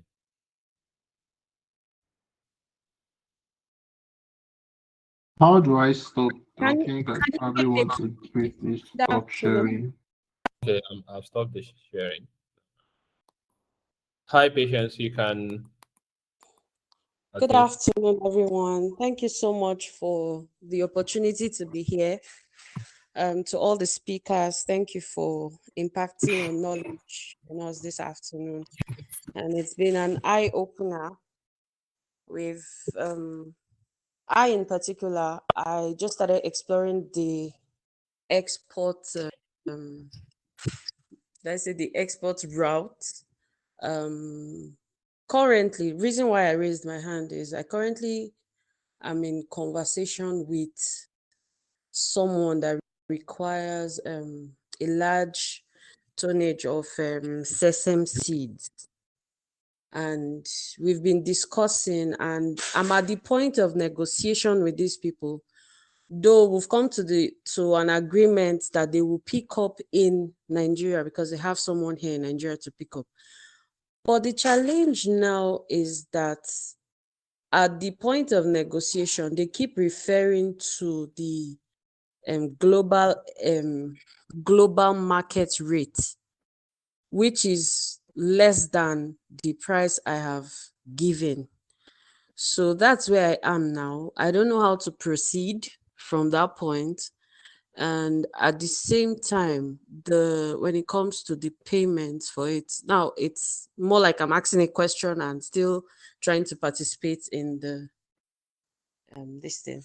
And then for payment, I don't know how to go. Just like you said in some few minutes ago, all the documentation, the ones you're sending through the bank, and all of those things. I don't know how to proceed from this point. So they want to start with about 500 tons of sesame seeds. And then in September, they want to do close to 2,000 tons. And then, so this is where I am right now. I don't know where to go from. I don't know how to continue the conversation because they keep referring to markets, global market price. And then it looks like what he's saying is it is $1,600 right now. And then my own rates are like 1,700. And I know that if I go below that rate, it's like just collecting from somebody else and giving to somebody else without doing anything in between. So that's where I am right now. And I would really like to know how to proceed from this point. Thank you very much. Okay, so if I understand what the dilemma is, you have a buyer who is willing to pick up from Nigeria, also wants to do an export contract and pay you in dollars, right? Sir. Yes, sir. So, I mean, for payment, I think that's like this is the easiest for me, the easiest type of export contract you could have. We call it DIS, delivery in store, here in Nigeria. So we have some buyers that have presence in Nigeria. They pick it up here in Nigeria. You don't have to take it to the port. They pick it here in Nigeria, and then they pay you dollars. But the only way they can pay you dollars is you raise the NXP, right? So you are going to raise the NXP, they will come to your warehouse or you deliver to their warehouse here in Nigeria. Now for payments, you don't need to send any documents to the bank because you are not going to have oversight of the documents. If they are picking it here in Nigeria, it means they are going to take it to the ports themselves. They are going to book the ship themselves. It's going to be their freight forwarders handling the export operations, not you. So you don't have an oversight. You don't even know when the documents will be ready. So it's simple. If they want to pick up, they pay you X warehouse. They pay you dollars X warehouse. The only other documents they required or they would require from you would be the NXP. Because without the NXP, they can't ship out. And without the NXP, you can't receive dollars inflow. So since they are picking up here in Nigeria, you don't have to pay them against BL. The only people that pay you against BL is when you have shipped and you are giving them BL. But in this case, they will have control of the BL. So if you allow them pick that sesame from your warehouse and they take it out of your warehouse, you have no ownership or control of that sesame. You cannot hold them. They would export the sesame without you, and you can't hold it. It's not an export contract. You can't take it to any what's it called now? Okay. You can't go to court. So since they are I, picking up from Nigeria, they are going to settle you like every Nigerian contract, but they are just sending you in dollars. so let me So, just add small thing to this, and that it's going to start like a question. So you are entering into a contract with them on Sesame, right? At the yes, moment, do you personally have market for Sesame where you source, and do you have the capacity to meet up to that requirement? financially, no, I don't have that capacity. Okay. Because the price difference, well, I figure that you're having a price challenge with what they are quoting and what you are quoting, right? Sir. They've come to do DIS for you because they also want to manage their cost, right? Yeah. So it will not be feasible. That's part of what we are role playing here. It will not be Yeah. feasible for you to be using the same contract that somebody that is doing FOB, right, or Yeah. somebody that is doing CNF will be getting, because you are not involved in the whole port arrangement, BL and all of those parts. So the first thing you have to do is, can you source the sesame at a price below the cost? If you can't source the sesame at that price point that is that works with what they are looking at, then there's no Yes. point forcing yourself to take the contract. Like he has mentioned that contract and negotiation, right? Identifying buyer is not one step. There are several steps, which is what he has been talking about all the Yes. you can find a buyer and the contract does not work for you, right? Now they've given you a price point that they are willing to go for, which is like $100 lesser than what you are looking at. The question is there a way you yourself, is there a way you can find a way around to see that, okay, maybe you could also get it at maybe 1,500 at the end of the day. And so you are able to come to a midpoint. Did you get the drive now? I did. Yeah, so that's the simple format to respond to your inquiries. Post seminar, you can still reach out to us and we'll provide you extra support. I think we can just go to the next point. Is there any other person raising hand? I think it's so I think so. Just something to add to the conversation. Please verify these guys. Most of these people are very smart. 1,000 metric tons of sesame is not small money. And believe me, they have assessed you as a business. And if they've done their assessment, they should know that currently it will be difficult for you to take that financial burden. And if they are still going ahead to tell you, give me, okay, now it's 500, I think, give me 500 metric tons of, they are not very straightforward people. I haven't met them before, but 500 tons. Let me just break it down for people. 500 tons is like almost 20 containers. Do you get that? So that's what essentially what they are asking you for, because a container takes like 28 to 30 tons. So you can see the scale of what they are demanding from you.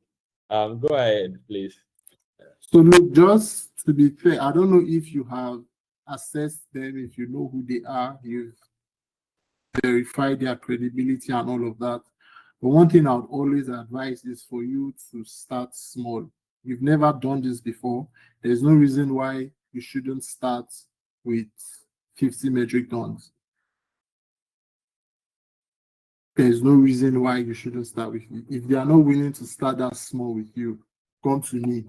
If you want to start exporting, there is an entire ecosystem at FX for people that want to export and don't have buyers to export, but they have the money to export. So there's no reason why you shouldn't start small. Just putting your money into people you've not done business with, and they are saying all of this, they are telling you that they'll pick it up. I don't know, it doesn't sound straightforward. And if I'd give a brotherly advice, just be wary of them. Yeah. So that would be it from me. Thank you very much. Thank you. You're welcome, Ma. Yeah, some people are asking if presentation will be shared. Yes, presentations will be shared. I think. So just go back to. You have the final slides. Yeah. We'll just go back to. Second.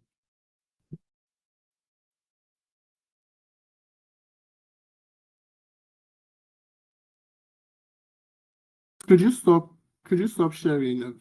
My screen is.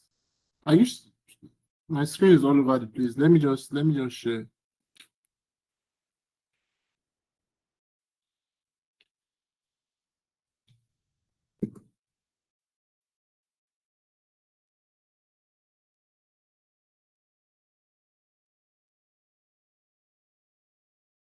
Okay.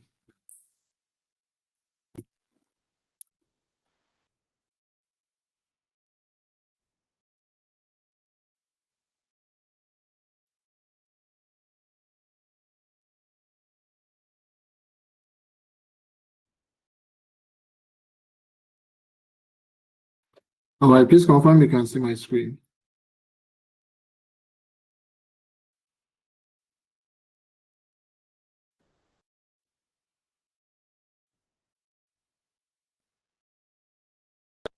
It's coming up, or it's yet to show, but it's coming up. Okay. I need to check that it's not okay. Yeah, the screen is up now. Okay. So we've talked about, how to identify buyers, verify them, assess the market, and then negotiating a contract, when you finally do get a potential buyer. And now you have to manage logistics. This is perhaps one of the most difficult aspects of exporting out of Nigeria. For people that export at scale, right? So if your business is one where you probably can export your product through DHL, maybe it's a small business, you export through DHL, or you export by freight, it's probably a bit more straightforward or easier for you. But for some other people that export at scale, would have to go through the Nigerian port, it's a whole different ball game, right? And so this slide just speaks to how we can manage our logistics, on ideas of managing our logistics. So the first is identifying what the shipping requirements are. So you finally have a contract before you can, start moving products from anywhere or your warehouse. You have a contract, right? You have to understand what the shipping requirements are. So typically, your buyer would send you shipping instructions, and the shipping instruction just basically states, some things that they want you to do prior to shipping or post shipping. How they want you to pack the goods. So you can have a contract that says ship 500 metric tons of sesame, but the buyer wants you to bring your sesame in 20-foot containers, not 40-foot containers. It has to come from them. Or if it's cocoa, 500 metric tons of cocoa, the guy probably wants you to ship in bulk. So shipping in bulk is basically pouring the cocoa into the containers without bags. So you just line the containers, and then you pour the cocoa into it without the bags. They're just shipping in bulk. And then most times those guys are grinders. It's going straight to factory. They just turn the entire container into their grinders, and they don't want to have to spend money paying labor to bag to unbag the commodities, right? So there is that. The instruction has to come from them. So when you understand what the shipping requirements are, how you are going to pack, what kind of containers you would need, the materials you need to then, line the materials, you can then start preparing for a shipment. If you don't have them, you can go buy for dressing materials for your containers, right? But once you have that in check, you now want to select a freight forwarder, or some people refer to them as clearing agents. But these are the people that you would typically outsource operations to. They are logistic companies that you would outsource operations to. So these are the guys that would interface with customs. These are the people that will interface directly with the terminal, the guys at terminal, shipping terminal, and also the agent, the liner themselves, right? So your freight forwarders will do that for you, and you pay them an agreed amount. But their qualities you want to look out for in a freight forwarder. How good are they with what they do? There are some freight forwarders that will call you for one shipment, they will call you 50 times.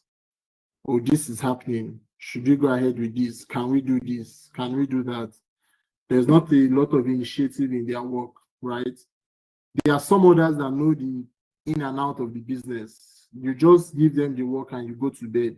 The only time you hear from them is when something is critical. But other than that, they do the job and they just update you as and when due. They just give you regular updates.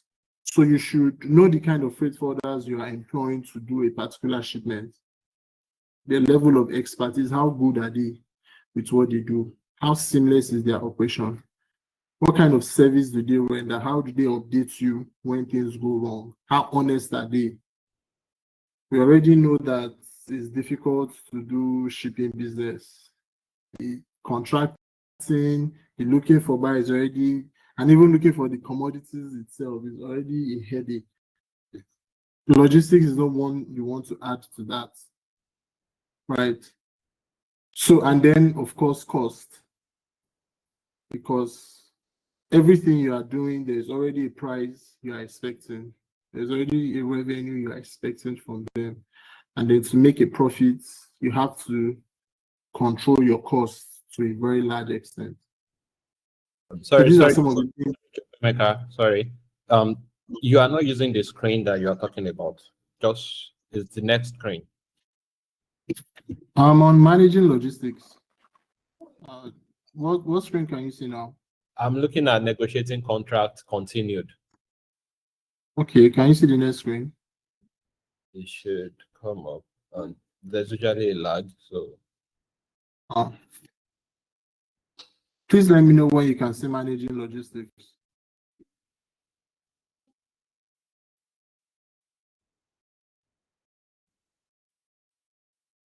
am I the only one? Is this a general issue so that I can maybe stop sharing and reshare?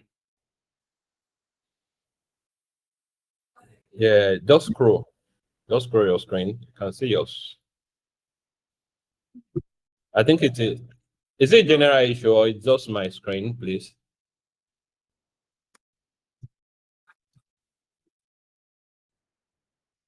Razak, Brenda. His slide is currently on negotiating contracts from my Okay, end. yeah. So it's general issue. Yeah, so I'll just stop sharing and reshare. Okay. Okay. Let me just share for you.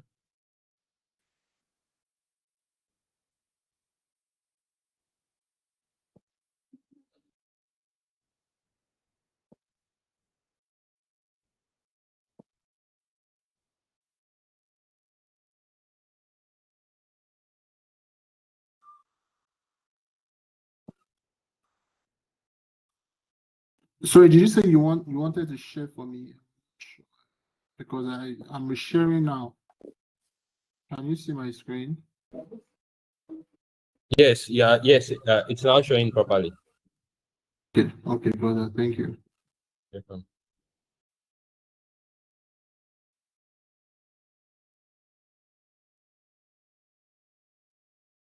So yeah, I was talking about identifying shipping requirements. So apparently this wasn't shared earlier, so I'll just start again. So you have to identify what the shipping requirement is for every shipment you have, for every export contract you'll be moving out. So I was saying that for every shipment you would have, typically the buyer is going to send a shipping instruction. And the shipping instruction just has some instructions that you would have to follow either pre-shipment or post-shipment after you have shipped, right? So you typically say how they want the sesame packed or the kind of containers you ship. For example, if it's sesame with some companies would rather you ship sesame in 20-foot containers as opposed to 40-foot containers. Some companies would rather you ship cocoa in bulk instead of shipping in jute bags. So I mean, it just depends on whatever the client wants and how their operations are. So when you get those documents, you understand, how you are going to start with, shipping them out. So Certain packing types would require certain dressing materials. So if you are going to ship in bulk, for example, there are certain things you need to get to line the containers. And so when you have that instruction, you can then, have an idea of what the shipment is going to look like and what it's going to start like. And so once you have those dressing materials ready, you know how you are shipping, you then go ahead to select a freight forwarder. Some people call them clearing agents. So the agents basically are the people that are going to take the operations off of you. So they would be in charge of getting the containers. You don't have to go to the port to look for containers yourself. They will get the containers, bring the containers to your warehouse. They are the ones that would interface with customs, right? They are the ones that will interface with the truckers. Some of them don't have the trucks themselves. They just have truckers that they work with that, would come and load the containers. But these are the guys that will basically get the containers from your warehouse, take it to the port, and then provide shipping documents with. And there are certain things you want to look out for from these guys. One is their expertise. How good are they at their job? Really, you want to work with some, especially when there are some contracts that are very high pressure, right? High pressured contracts.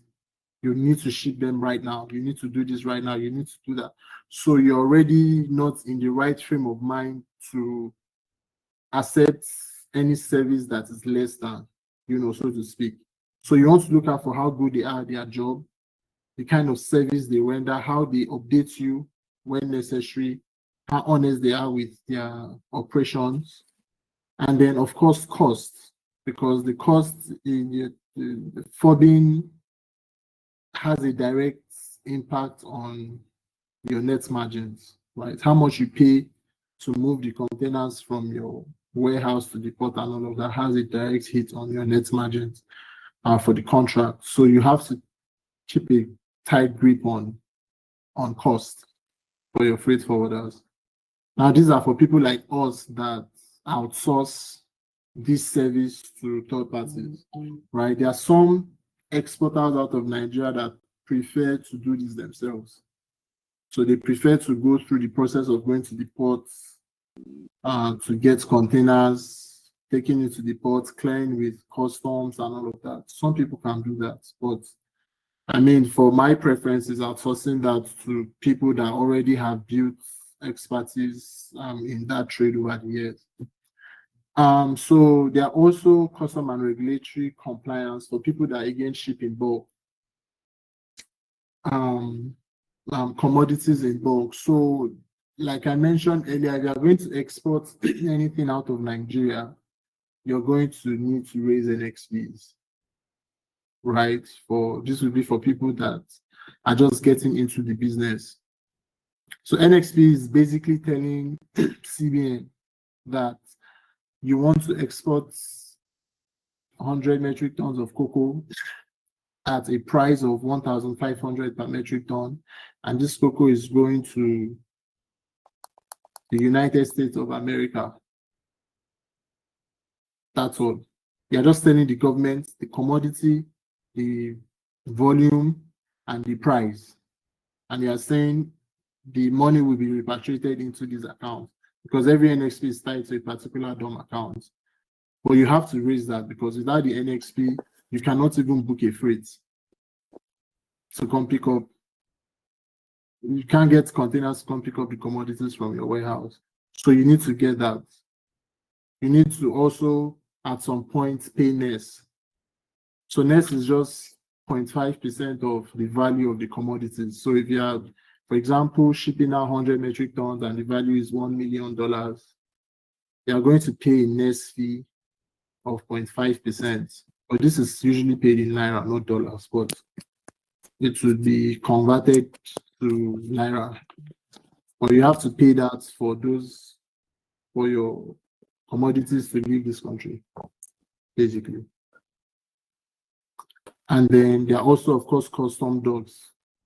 Aside raising the nest yourself and then paying NXP, the other operations between them can be handled by your freight forwarder or your clearing agent, because they know exactly what to do or who to meet to get certain things done. Now, post that, of course, you have your warehouse and inventory management. Very critical to exporting or to managing your entire supply chain, right? What needs do your warehouse have? How are you controlling inventory? How much do you need to load out every single day to make sure you meet the target? Things like that are some things that are very necessary. And if you have a capable warehouse manager, he should be able to handle that. And then tracking and monitoring. At every point in time, you need the information of where your containers are. Up until, from the moment they leave your warehouse to they get in at the port, you want to know where they are, what's happening, just so in case you have to communicate to your buyer, you know what to tell them. Right. So when they get in, you want to know when they will be leaving the port, when the next vessel is coming, when is the next vessel arrival, call that ETA and ETD, when is the vessel arriving going to depart.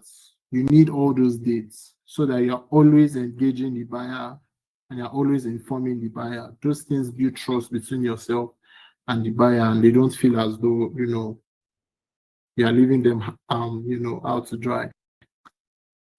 So you need real-time information of where your shipment is at every point up until they even get to destination. And then the last would be documentation and continuous improvement. So you need the record of every little detail in your shipping process. You need to keep those records because anything can happen and you would need something from them. Right? So documenting is very important. It's also why you need a freight forwarder or a logistic partner that knows this thing and they know exactly what records to keep for you. And you are also keeping them so that you can call upon those information whenever the need arises, right? And then you always have to improve on performance. Again, it's, in my experience, one of the most difficult aspects of the business, logistics. Is very difficult, right? There's always something to learn. There's always something to do better than the last because there are frictions. The system is not efficient at all. Sometimes you have to create your own efficiency by yourself, but the system is not efficient at all. You can have containers that leave your warehouse and get in after 2 weeks. I have a warehouse in Ikorodu, from Ikorodu to Apapa, 15 days, and I have cocoa that is on the road for 15 days. So it's a lot of headache, but you always need that information handy where they are, and then you always need to know what do I need to do to ensure that my cocoa doesn't spend this amount of days before getting it, and then when you get in, it can even spend another 30 days at the port before there is a ship ready to take it. So it's a lot of headache, but it's something that you need to, if you're outsourcing it to the right partner, or you have a tight grip on the entire process. It's going to help both you, the clearing agent, and the final buyer. In case anything goes wrong and insurance needs to pay for something or insurance needs certain information, it's going to be very bad when you don't have them, simply because you haven't kept a tight grip on, the entire process. So that's about managing logistics. Before I close, I just want to leave us with a quote from Carlos Gutierrez. He says, the future of business is in the hands of those who understand the importance of global markets and you need to think beyond borders. I like to attend discussions like this because I feel like anybody willing to export is thinking beyond their environment. It's the only reason you want to export. Even if you don't realize it, you're thinking beyond Nigeria. You're thinking beyond Africa.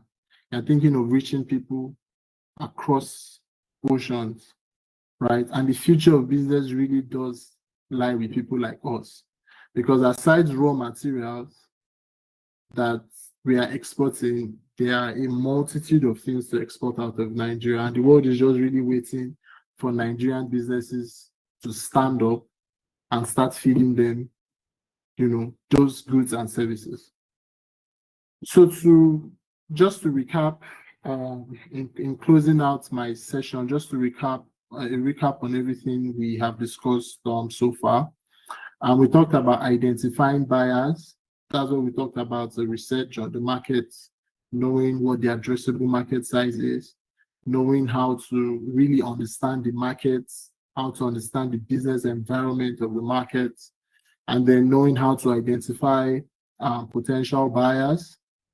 And after identifying them, really how to then make sure that they are credible before doing business with them. Right. So we did talk about those. And then we went into negotiating contracts, talked about some of the strategies, we could use to negotiate contracts and get better outcomes for our businesses. And then we also did talk about, some component or the complete components of what an export contract should look like, all the things you must arm yourself with. And then finally, we talked about managing logistics. Thank you very much for having me. I hope that I've been able to share some bit of knowledge, and I hope that, some points you take out of these conversations would help you build a robust and successful export business. Thank you.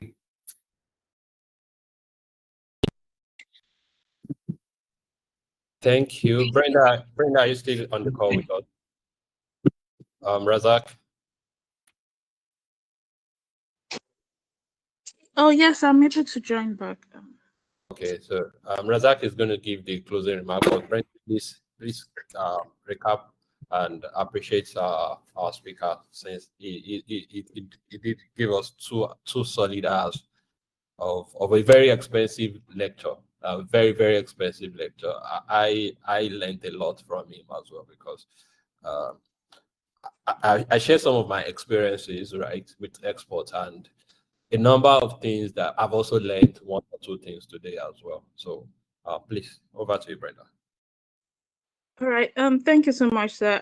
Thank you so much, Chukwemeka, for that insightful presentation. Like Mr. Razak, like Mr. Ridwan said, it was truly full of knowledge. And yes, these are some of the things that people actually have to pay for to get access to, and you have given it to us on this platform. So thank you so much once again. I noticed that some people have some questions. They've already sent it over. I think if we can take some of those questions. I don't know if there's anyone that is also indicating for questions. So I'll just read a question from one of the attendees. Is asking, my question is, who pays for the cost, for the logistic cost? Is it the exporter, or is it based on contract arrangements with the buyer? Okay, so if I can quickly take that, who pays for logistics is very dependent on the type of contract you have, really. So earlier I spoke about a DIS contract, right, where the buyer wants to pick up from your warehouse in your country. Still an export contract, the type of export contract, because you are going to raise the LXP and you are going to receive USD for that transaction. In this case, the goods is in your warehouse. The guy coming to pick up from your warehouse will pay all the logistics for moving from your warehouse to wherever he wants to move it to. So logistics is not on you on DIS. But if you are doing FOB, you pay logistics up until the containers get in at the port. When the containers get in at the port, the freight payment is not on you. Freight now is the shipping line. It's going to get on the ship, right? That logistics from the port in Lagos to the port in in whatever country it's going to, is not on you. But if you are doing a CNF, you are going to pay for the logistics from your warehouse to the port, and you also pay for the logistics of the freight. So you are going to the freight, the expense on the freight is also going to be on you. There are also some contracts like DDP, for example, where you pay all the logistics down to the guy's warehouse in Indonesia. Right. So it's just very dependent on the kind of contract you have and what you are, comfortable with signing. I hope I was able to do justice to that question. Absolutely. So thank you. Thank you. I don't know if anyone has any questions. Please, you can drop it in the question and answer. I see one question. How do you get the brokers? Getting brokers is really just by networking. You can just network. So there are people, you can go on LinkedIn, for example, and you will find brokers there. There are people that have been trading for years and they are probably retired. They are good brokers because they know all the buyers in the market, for example, right? You can also go again to trade fairs. If you go to trade fairs, you are going to meet brokers there. If you are a member of these associations that we have talked about, maybe FCC or FOSFA, for example, there are also brokers there, because brokers are just literally linking markets. They know a lot of buyers, but they probably don't, have supply for them. So you could meet these guys online on LinkedIn. You could meet them in networking engagements. You can meet them if you're a part of certain associations. You can also, again, meet with NEPC. NEPC also know, because most of these guys also go to NEPC. NEPC knows them. And the function of linking, two people to just talk and do business together. So those are some of the ways you could, get in touch with some brokers.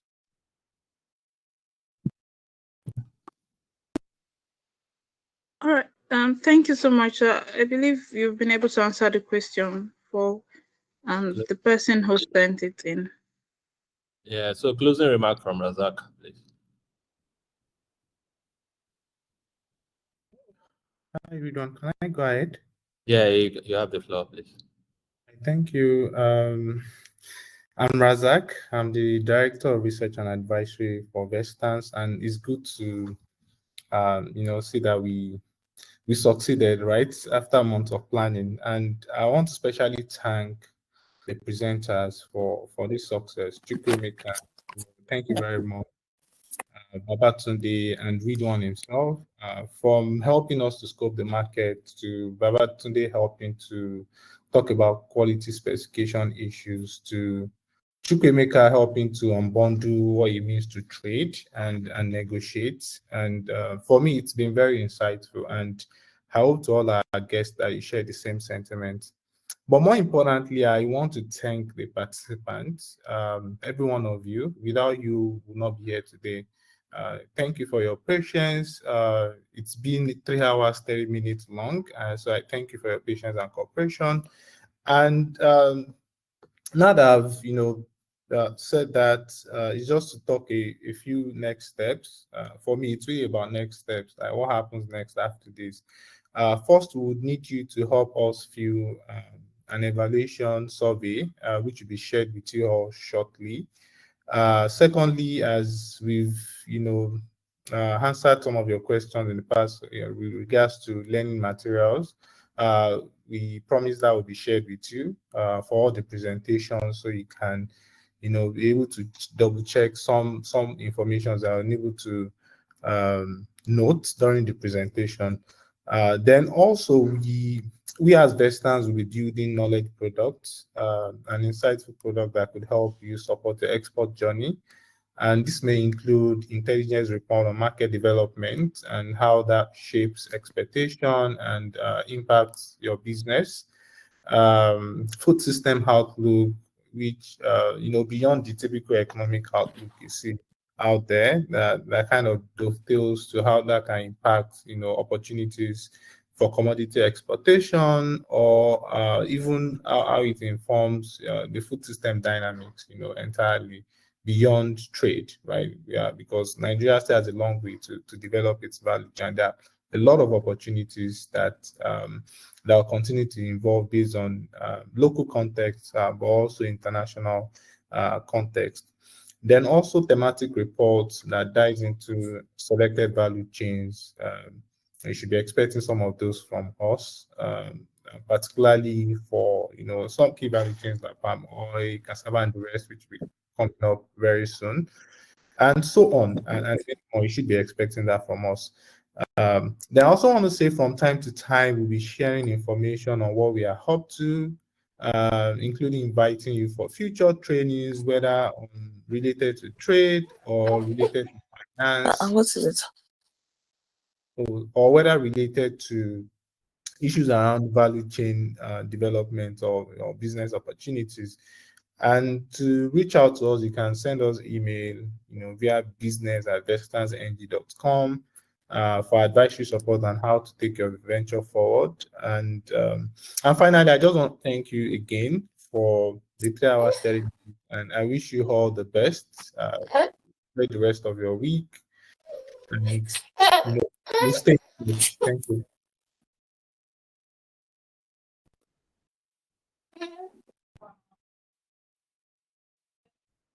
Thank you, Razak. Thank you, Chukwemeka. Thank you, Brenda and Babatunde, who had to join another session. And thank you, everyone, for joining in.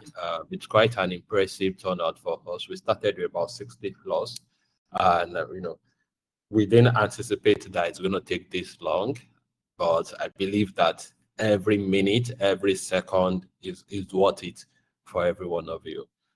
See you next time. So if you have any question, if you have challenge with your export venture, everybody that has presented is reachable to us. So you can reach out to us for support to also take your business forward, just like Razak has said.